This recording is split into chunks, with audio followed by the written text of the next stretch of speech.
Hello बच्चों, आज हम डिटरमिनेंट में पढ़ेंगे कुछ इंपॉर्टेंट क्वेश्चन का इवेल्युएशन, कुछ इंपॉर्टेंट डिटरमिनेंट का इवेल्युएशन। ठीक है, तो जो कुछ क्वेश्चन है वो ये हैं। फर्स्ट क्वेश्चन हम ले रहे हैं, इसमें हमें प्रूव करना है। ठीक है, क्या प्रूव करना है? Prove that the determinant b plus c plus a plus b, first row q plus r plus p plus q, second row y plus z plus x plus y, third row, और ये equal होना चाहिए 2 time the determinant first row a b c, second row p q r, third row x y z। ठीक है, इतने के equal ये होना चाहिए। तो कैसे ये प्रूव करेंगे? तो हम लेते हैं इसका लेफ्ट हैंड साइड का जो डिटरमिनेंट है वो ये है b plus c plus a plus b, q plus r plus p plus q, y plus z plus x plus y, ये है। अब यहाँ पे प्रॉपर्टी कौन सी हम लगाएं? ठीक है, या कोई सी प्रॉपर्टी लगानी है तो वो कैसे हम गेस करेंगे? तो एक तो हमारे दिमाग में ये आ सकता है कि जो है हम इस डिटरमिनेंट को ब्रेक करें। तो अगर हम ब्रेक करते हैं तो इस कॉलम का अगेंस्ट 2 डिटरमिनेंट ब्रेक होगा, फिर उन दोनों डिटरमिनेंट का इस कॉलम के अगेंस्ट जो 2 कुल मिला के 4 हो जाएंगे, फिर उन 4 डिटरमिनेंट का इस कॉलम का अगेंस्ट फिर 2 डिटरमिनेंट कुल मिला के ये 8 डिटरमिनेंट में ब्रेक किया जा सकता है। ठीक है, ये अगर ऐसे क्वेश्चन होता कि हाउ मेनी डिटरमिनेंट, ये अगर ब्रेक करें तो कुल मैक्सिमम कितने डिटरमिनेंट में ब्रेक कर सकते हैं? तो 8। लेकिन ऐसा करना नहीं है, ऐसा नहीं करना है। इस क्वेश्चन को प्रूव करने के लिए हमें जो अप्लाई करना है वो ये है कि कॉलम 1 को हम क्या करें? कॉलम 1, कॉलम 2, कॉलम 3 के सम से रिप्लेस कर दें। ठीक है, तो ये हमारा हो जाएगा, ये तीनों ऐड होगा 2 time a plus b plus c। ठीक है, ये ऐड होगा 2 time p plus q plus r, ये ऐड होगा 2 time x plus y plus z, and second और थर्ड कॉलम अनचेंज है, c plus a plus b, r plus p plus q, z plus x plus y, ये हो गया। अब यहाँ पे जो है डिटरमिनेंट जैसा दिख रहा है तो यहाँ से हम 2 कॉमन ले सकते हैं। 2 कॉमन ले लेंगे तो हमारे पास बचेगा a plus b plus c, p plus q plus r, x plus y plus z, c plus a plus b, and r plus p plus q, z plus x plus y, ये बचा determinant. ठीक है, अब यहाँ से जो हमें prove करना है अगर उसको हम देखें तो यहाँ c प्लस a के बजाय हमें चाहिए b। वो कैसे आ सकता है? a plus b plus c से हम c प्लस a को माइनस कर दें, a प्लस b, यहाँ चाहिए c, तो यहाँ ये रिजल्ट, यहाँ जो c चाहिए वो कैसे निकलेगा? a plus b plus c से हम a प्लस b माइनस कर दें। तो जो प्रॉपर्टी हमें पता चली वो ये है कि जो c2 है उसके जगह पे हम क्या लिखें? c1 माइनस c2, एंड जो c3 है उसके जगह पे हम क्या लिखें? c3 को रिप्लेस करें c1 माइनस c3। ठीक है, तो अगर इससे हम रिप्लेस कर देंगे तो ये 2 टाइम हो जाएगा यहाँ पे, ये ना, तो यहाँ पे हमें मिल जाएगा b, यहाँ मिल जाएगा a, r प्लस p है, यहाँ मिल जाएगा q, यहाँ मिल जाएगा p प्लस q है तो r, z प्लस x है तो y, x प्लस y है तो z, c1 अनचेंज है, a plus b plus c, और ये जो है p plus q plus r, ये है x plus y plus z। ठीक है, तो ये डिटरमिनेंट है। अब फर्स्ट कॉलम का जो एलिमेंट है वो a p x है, तो यहाँ a कैसे मिलेगा? a p x है, यहाँ c, हाँ सब्ट्रैक्ट करेंगे तो c मिलेगा। ठीक है, b प्लस c को ऐड करके यहाँ से सब्ट्रैक्ट कर दें, मीनिंग जो प्रॉपर्टी यूज करेंगे वो ये है c1 ten to c1 minus c2 plus c3। ठीक है, तो ये डिटर्मिनेंट हमारा हो जाएगा, मान लो ये डिटर्मिनेंट डेल्टा, ठीक है। तो डिटर्मिनेंट जो है वो हो जाएगा 2 टाइम, यहाँ पे इन दोनों को ऐड करके सेपरेट करेंगे यहाँ, तो a और ये b c, इन दोनों को ऐड करके यहाँ सेपरेट करेंगे तो p, और ये जो है q r, इन दोनों को ऐड करके यहाँ सेपरेट करेंगे तो x, और ये है y z, ठीक है। तो ये हो गया हमारा जो है राइट हैंड साइड हो गया, तो ये इस तरीके से प्रूव हो गया। ओके, नेक्स्ट क्वेश्चन देखते हैं।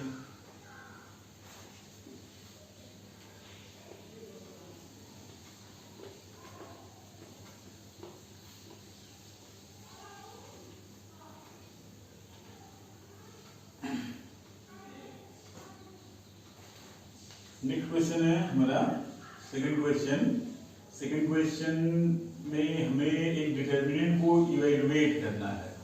डिटर्मिनेंट है √23 प्लस √3, √15 प्लस √46, 3 प्लस √115, √5, 5, √15, √5, √10 एंड √10, और ये हो गया 5, ठीक है। तो ये डिटरमिनेंट हमें इवैल्यूएट करना है, ठीक। तो अब ये कैसे है, तो कभी भी अगर कोई एक कॉलम या कोई एक रो अगर दो एलिमेंट के सम या डिफरेंस से लिखा है, ठीक है, तो उसको हम ब्रेक कर लेंगे। तो यहाँ पे हम ये दो डिटरमिनेंट ब्रेक होगा, लेकिन अभी ध्यान रखें कि दोनों में जैसे एक तरीका ये है कि जो है ब्रेक करें, दो पार्ट में होगा, तो एक डिटरमिनेंट का फर्स्ट कॉलम इससे बनेगा और दूसरे का फर्स्ट कॉलम इससे बनेगा, लेकिन इन टर्म को थोड़ा सा अरेंज करते हैं, इसको ध्यान में रखते हुए। जैसे ये √23 है, अब √23 हमें यहाँ पे मिल जाएगा और √23 हमें यहाँ पे मिल जाएगा, ठीक है। तो जो फर्स्ट डिटरमिनेंट है उसके फर्स्ट कॉलम को हम √23, √46, √115 लिखें, और बाकी सेकेंड कॉलम √5, 5, √15, √5, √10 एंड 5, और सेकेंड पार्ट इसका होगा सेकेंड डिटरमिनेंट, जिसमें कि √3, √15 एंड 3, √5, 5, √15, √5, √10 एंड 5, ठीक। अब जो है यहाँ से क्या कॉमन होगा, इस फर्स्ट कॉलम से √23, ठीक है, एक फैक्टर है सभी का, तो √23 कॉमन, यहाँ से √5 कॉमन होगा, √5 कॉमन, यहाँ से भी √5 कॉमन होगा, तो अभी बचेगा क्या, √23 कॉमन हुआ 1, √23 कॉमन हुआ √2, √23 कॉमन हुआ तो यहाँ पे 5, √5, √5 कॉमन हुआ 1, √5 कॉमन हुआ तो √5, √5 कॉमन हुआ तो √3, √5 कॉमन हुआ 1, √5 यहाँ से कॉमन हुआ तो √2, √5 यहाँ से कॉमन हुआ तो √5, प्लस यहाँ से फर्स्ट कॉलम से √3 कॉमन, सेकंड से √5 कॉमन, थर्ड से √5 कॉमन। अब √3 कॉमन तो 1, √3 कॉमन तो √5, √3 कॉमन तो √3, √5 कॉमन तो 1, √5 कॉमन तो √5, √5 कॉमन तो √3, यहाँ से √5 कॉमन 1, √5 कॉमन √2 एंड √5, ठीक है। अब ये इवैल्यूएट करें ना करें, ये डिटरमिनेंट जो है, ये डिटरमिनेंट की जो वैल्यू है वो 0 होगी। क्यों? क्योंकि इसके दो कॉलम के जो एलिमेंट है, ठीक है, दो कॉलम के जो एलिमेंट है आइडेंटिकल है। यहाँ पे इसके दो कॉलम के जो एलिमेंट है वो आइडेंटिकल है, ठीक है। तो वो प्रॉपर्टी होती है, इफ डिटरमिनेंट है two row or two column elements are identical, then the value of determinant is equal to 0। तो उस बेस पे ये 0 हो जाएगा, ये भी 0 हो जाएगा, ओवरऑल जो है ये 0 आएगा, ये 0 आ जाएगा, ठीक है, ये भी 0 हो जाएगा, 0 + 0 0। तो ओवरऑल डिटरमिनेंट की जो वैल्यू है वो 0 होगी। यहाँ पे ब्रेकिंग तो तुरंत समझ में आ जाएगा, चलो ब्रेक करना, लेकिन ये थोड़ा सा रीअरेंज करना था, ये इसमें थोड़ा ध्यान रखना था, ठीक है। थर्ड क्वेश्चन देखते हैं।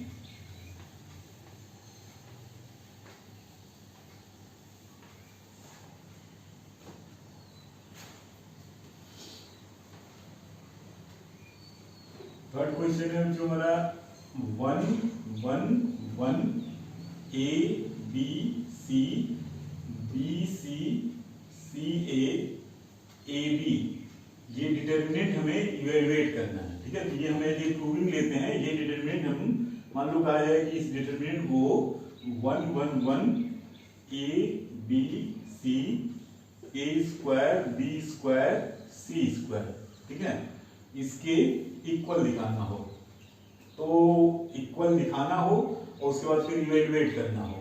तो ये डिटरमिनेंट हमें अगर इवेलुएट करने के लिए कहा जाए तो पहले हम इसको इसी तरीके से चेंज करेंगे, ठीक है।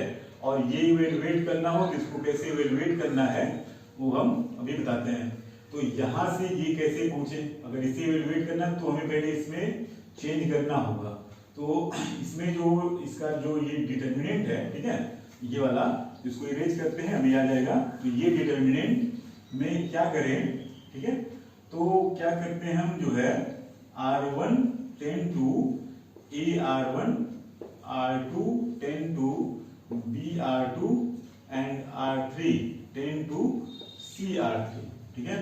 अब ये जब हम मल्टीप्लाई करेंगे तो हम बाहर जो है डिवीजन भी शो करेंगे। A से मल्टीप्लाई किया फर्स्ट रो तो 1/A, B से मल्टीप्लाई किया second rho upon B, C से मल्टीप्लाई किया थर्ड रो तो C, A से मल्टीप्लाई करेंगे तो A square AB C, B से मल्टीप्लाई किया B स्क्वायर AB C से मल्टीप्लाई किया C स्क्वायर AB C, ठीक है, ये हो गया।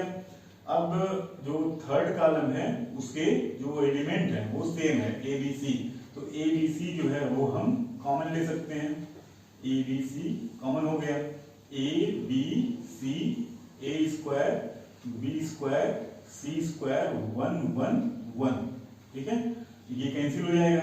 अब जो हमारा डिटरमिनेंट था उसमें 1 1 1 जो है हमें फर्स्ट कॉलम पे चाहिए था, ये सेकंड पे, तो हम क्या करते हैं पहले तो C1, ठीक है, और C2 को इंटरचेंज कर लेते हैं, C1 और C2 को इंटरचेंज कर लेते हैं, एक माइनस आ जाएगा हमारा, एक माइनस आ जाएगा, ये जो है A स्क्वायर नहीं C1 C2 को नहीं C2 एंड C3 को इंटरचेंज करते हैं, तो C2 C3 को इंटरचेंज करेंगे A B C और 1 1 1 A square B square C square, ठीक है। अब क्या करते हैं हम C1 और C2 को इंटरचेंज करते हैं, तो एक और माइनस आएगा, तो माइनस और माइनस मिलकर हो जाएगा प्लस, और ये 1 1 1 ये हो जाएगा A B C A square B square C square, ठीक है, ये हो गया। और ये डिटरमिनेंट जो प्रूव करना था है, और इसको अगर हम सिंप्लीफाई करें प्रॉपर्टी ये याद होना चाहिए कि बहुत इंपॉर्टेंट डिटरमिनेंट है, और भी कुछ डिटरमिनेंट जो सिंप्लीफाई होकर इतने भी चेंज होते हैं, इसका आंसर आता क्या है, वो आता है A minus B B minus C C minus A, ठीक है। ये अगर इस तरीके के क्वेश्चन डिटरमिनेंट के क्वेश्चन जो है MCQ वगैरह में हो, डिटरमिनेंट दिया हो और 4 ऑप्शन हो कि वहां पे वो किसके इक्वल होगा, तो जनरली हम प्रूविंग पे ना फोकस करके वेरिफिकेशन पे ध्यान देते हैं। जैसे यहाँ पे मान लो ABC की जगह पे कोई 3 छोटे नंबर, जैसे A इज इक्वल 1 ले लिया, B इज इक्वल 2 ले लिया, C इज इक्वल 3 ले लिया, लेफ्ट साइड को इवैल्यूएशन जो है इजी होगा, और उसके राइट साइड को भी A is equal 1 B is equal 2 C is equal, अगर MCQ आप ट्रीट कर रहे हैं तो, अदरवाइज प्रूविंग सब्जेक्टिव प्रॉब्लम है, तो प्रूविंग का जो हर एक स्टेप है वो हमें ध्यान देना होता है, ठीक है। तो ये इतने इक्वल होता है, हमको लगता है ये इजी है, आप कर लेंगे, ठीक है। ये 3 1 दिख रहे हैं तो ये 2 0 बना देंगे, उसके बाद एक्सपेंड कर लेंगे, ठीक है, तो आ जाएगा। अब सेम यही डिटरमिनेंट अगर आपको ये दिया हो, ये डिटरमिनेंट हो जिसमें कि ये है A B C A square B square C square और ये A cube B cube C cube, तो इसकी वैल्यू कितनी होगी, तो ये भी जो है ना अभी इसी में चेंज हो गया है। इसमें क्या है, फर्स्ट में A कॉमन होगा, सेकंड से B कॉमन होगा, थर्ड से C कॉमन होगा, और ये आप कितना जाएगा 1 1 1 A B C A square B square C square, ठीक है। फिर ये डिटरमिनेंट आया और इसका आंसर जो है A B C ये है, इसका क्या था A minus B B minus C and C minus A, ठीक है। तो ये आपको इस तरीके से मिलेगा।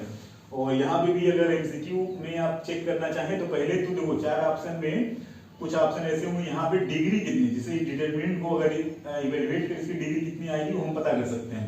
3, 2, 1 टोटल आएगा 6। तो हमारे जो ऑप्शन में जो भी एक्सपेंडेड होगा वहां पे पहले तो हम डिग्री वेरीफाई कर लेंगे कि कहाँ पे दोनों साइड की डिग्री मैच हो रही है। तो यहाँ पे भी देखो, यहाँ पे 3 है, बाकी ये 3 लीनियर फैक्टर है, मल्टीप्लाई हो रहे हैं, तो ये कंबाइंड डिग्री 3 और ये 3, तो डिग्री 6। और बाकी जो चेक करने के लिए है वो ए बी सी की कोई भी 3 छोटी वैल्यू रख के, ठीक है, बहुत बड़ी वैल्यू नहीं, तो दोनों को तुरंत हम इवेलुएट करके वेरीफाई कर सकते हैं, ठीक। और प्रूविंग का है तो प्रूविंग में तो हर स्टेप जो है आपको ध्यान से करना पड़ता है, ठीक है। तो ये थर्ड क्वेश्चन इस तरीके से और भी है, प्रॉपर्टी यूज करने के बाद कई सारे क्वेश्चन है जो इसमें रिड्यूस होते हैं, तो ये तो आपको लर्न होना चाहिए और प्रूविंग भी आनी चाहिए।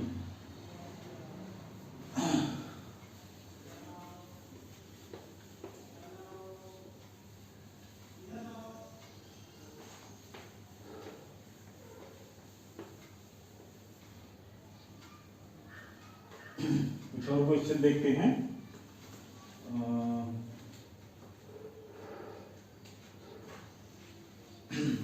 ये है एक क्वेश्चन जिसमें डिटर्मिनेंट जो है वो दिया है sine alpha, cos alpha and sine alpha plus delta, और sine beta, cos beta, sine beta plus delta, और sine gamma, cos gamma, sine gamma plus delta. इसकी वैल्यू इवेलुएट करनी है।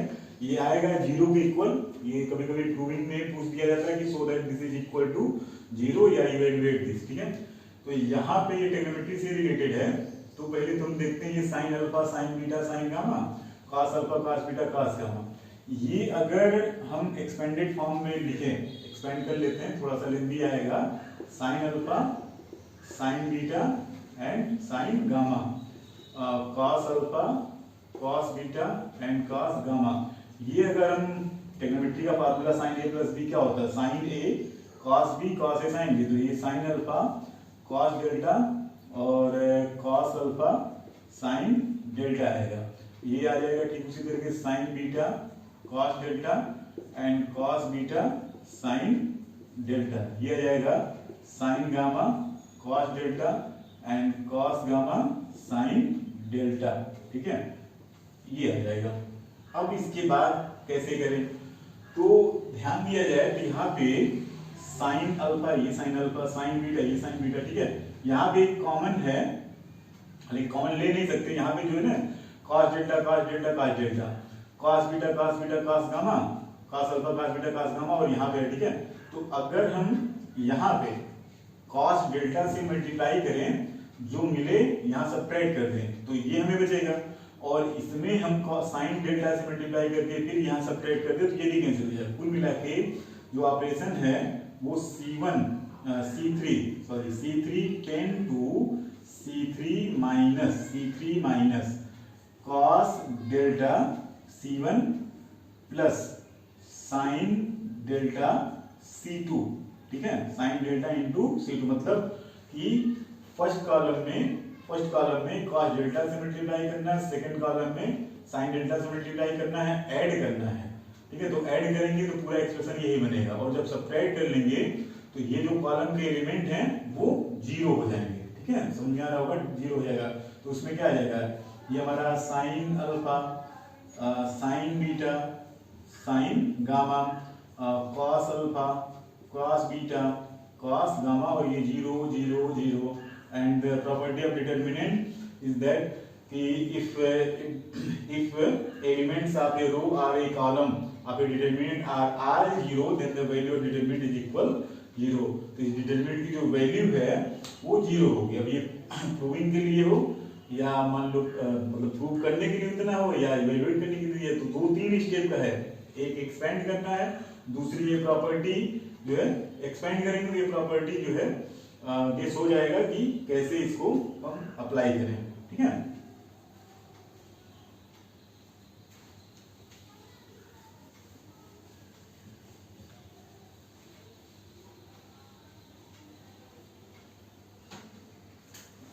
नेक्स्ट क्वेश्चन देखते हैं। यहाँ पे क्वेश्चन है ये 5, यहाँ पे दिया है let A B C denote sides of a triangle या sides BC CA AB respectively of a triangle ABC, ठीक है, and one and ये जो डिटर्मिनेंट है, and ये डिटर्मिनेंट जो है 1 1 1 A C B B A C is equal to 0, ठीक है। तो ये दिया है, ठीक है। तो ये अगर दिया है तो इससे क्या क्या कंक्लूजन आ सकते हैं वो सभी जो है पॉसिबिलिटी बनेगी इस क्वेश्चन के जो प्रूविंग का पार्ट है ना, इससे ये है तो फिर क्या प्रूव करना है, तभी इससे जो जो कंक्लूजन आएंगे उसको देखते हैं, वहां पे क्वेश्चन की पॉसिबिलिटी बनेगी। तो करना क्या है, ये इक्वल टू 0 है, ठीक है। तो ये इक्वल टू 0 है तो इसे तो हम पहले सिंप्लीफाई कर लें, उसके बाद पता चल जाएगा कि ये इक्वल टू 0 करते हैं तो क्या आएगा। तो ये जो हमारा डिटर्मिनेंट है, डिटर्मिनेंट उसको इससे डिनोट किया 1 1 1 A C B B A C, ठीक है। इक्वल टू 0 है तो पहले हम इसे इवैल्यूएट कर लेते हैं। जब इवैल्यूएट करेंगे तो यहाँ 1 1 1 दिख रहा है, तो क्या करते हैं R2 10 2 R2 minus R1 and R3 10 2 R1 minus R3, ठीक है। मतलब सब्ट्रैक्ट करना, तो यहाँ पे R3 minus R1 क्यों नहीं लिखा, ये B minus A करके आएगा, ठीक है। तो हालांकि वैसी कोई दिक्कत नहीं है, बाद में सही हो जाएगा। थोड़ा सा फोकस करते हैं, जो फैक्टर आए A minus B B minus C C minus A थोड़ा साइक्लिक आर्डर में है, इस वजह से ऐसा लिखा। R3 minus R1 भी लिख सकते थे। तो ये हमारा R1 जो है अनचेंज 1A B, सब्ट्रैक्ट करेंगे 0 C minus A minus B। यहाँ पे इसमें ये सब्ट्रैक्ट करना है, इसमें ये सब्ट्रैक्ट करना और यहाँ लिखना है। तो A minus B B minus C is equal, अभी ये क्या आ जाएगा, ये आ जाएगा C minus A minus B A minus B B minus C, ठीक है। ये आ कितना जाएगा, ये जो है C minus A B minus C minus A minus B square, ये आ जाएगा, ठीक है। इसको प्रोडक्ट तो BC minus C square minus AB plus AC minus A square minus B square और plus 2AB is equal to BC, ये plus 2AB और माइनस AB। तो ये हमें मिलेगा AB plus BC plus CA, AB plus BC plus CA या AC minus A square minus B square minus C square, ठीक है। तो ये है, और ये चीज क्योंकि आगे चल के हमें इसको इक्वल टू 0 दिखाना है और इसे इक्वल टू 0 दिखाएं तो कुछ खास कंक्लूजन नहीं बना पाएंगे। तो इसमें हम क्या कर लें, यहाँ पे जो है इसमें हम ऐसा कर लेते हैं, माइनस कॉमन ले लेते हैं और 1/2 मतलब -2 से इसमें मल्टीप्लाई करते हैं, -2 से। तो 2A square 2B square 2C square minus 2AB minus 2BC minus 2CA minus 1/2, और इससे पता है कि A square plus B square और माइनस 2AB, ये A माइनस B स्क्वायर और ये एक B माइनस C स्क्वायर और एक C माइनस A स्क्वायर, ये बनेगा, ठीक है। ये है, अब चूंकि दिया है सिंस ये जो ट्रायंगल डिटर्मिनेंट की वैल्यू है वो 0 है। अब डिटर्मिनेंट अगर 0 है तो इसका मतलब है कि -1/2 A minus B square B minus C square C minus A square is equal 0। This gives A minus B square B minus C square C minus A square is equal 0, and if the sum of, ये क्या है, ये positive square positive होता है हमेशा, तो सम of 3 positive numbers are 0, ठीक है, तो ये तो पॉसिबल नहीं है। तो ये इक्वेशन तभी पॉसिबल है जब a माइनस बी 0 हो, b माइनस सी 0 हो, c माइनस a 0 हो। इससे क्या आ जाएगा, a इक्वल b आ जाएगा, b इक्वल c आ जाएगा, c इक्वल a आ जाएगा, मतलब कि a equal b equal c, ठीक है। ये रहा इसका कंक्लूजन। ABC क्या है, ABC जो है वो ट्रायंगल ABC के क्या है, साइड्स हैं। अब इससे क्या कंक्लूजन है, साइड्स आर इक्वल, इसका मतलब क्या हो गया, ये जो साइड्स है, sides of triangle ABC are equal, ठीक है। सो ट्रायंगल जो ABC है, ABC इज इक्विलैटरल, इक्विलैटरल हो जाएगा, ठीक है। तो ये पहला कंक्लूजन, ट्रायंगल जो है इक्विलैटरल होगा, ठीक। अब दूसरी पॉसिबिलिटी ये है, ये जो और कंक्लूजन निकाल सकते हैं एंगल से रिलेटेड। अगर इक्विलैटरल है तो angle A is equal angle B is equal angle C, जो कि कितना होगा, इज 60 डिग्री, ठीक है, इज 60 डिग्री, ठीक है। ये भी हो सकता था, ठीक। नेक्स्ट क्या है कि इसमें हमें कोई ट्रिग्नोमेट्रिकल, ठीक है, जैसे sine square A plus sine square B plus sine square C निकालने के लिए हो, ठीक है, ऑप्शन में हो, या ये प्रूव करना हो, या ऐसा पूछा हो cos square A plus cos square B plus cos square C की वैल्यू बताइए, मतलब सेम इसी पे ये रहा होता कि जो है इसकी वैल्यू एवेल्युएट करिए या इसकी वैल्यू एवेल्युएट करिए, या किसी भी ट्रिग्नोमेट्रिकल उसमें जो है ना, जब हमारा कंक्लूजन ए बी या triangle equilateral, angle each angle जो है 60 डिग्री, देन ये वैल्यू कितनी होगी, √3/2 स्क्वायर, √3/2 स्क्वायर, √3/2 स्क्वायर, कुल मिला के हो जाएगा जो है स्क्वायर स्क्वायर जो है कितना आ जाएगा, 9/2 आ जाएगा। और अगर ये है तो 1/2 ये आएगा 1/4 मतलब आप इजीली निकाल सकते हैं ना, ये वैल्यू कितनी आ जाएगी, √3/2 स्क्वायर, तो ये आ जाएगा 9/4 और ये आ जाएगा 3/4, या किसी और ट्रिग्नोमेट्रिकल रेशियो का यूज करके कोई भी इवैल्यूएशन, जब हमारा कंक्लूजन ट्रायंगल इक्विलैटरल है उसके बाद कोई भी और पॉसिबिलिटी है उस पर जो बनती है उसे इवैल्यूएट कर सकते हैं, ठीक है। तो ये है, तो लेक्चर यहीं पे क्लोज समाप्त करते हैं, ठीक है। नेक्स्ट लेक्चर में कुछ और क्वेश्चन के साथ मिलेंगे। ओके बच्चों, थैंक यू।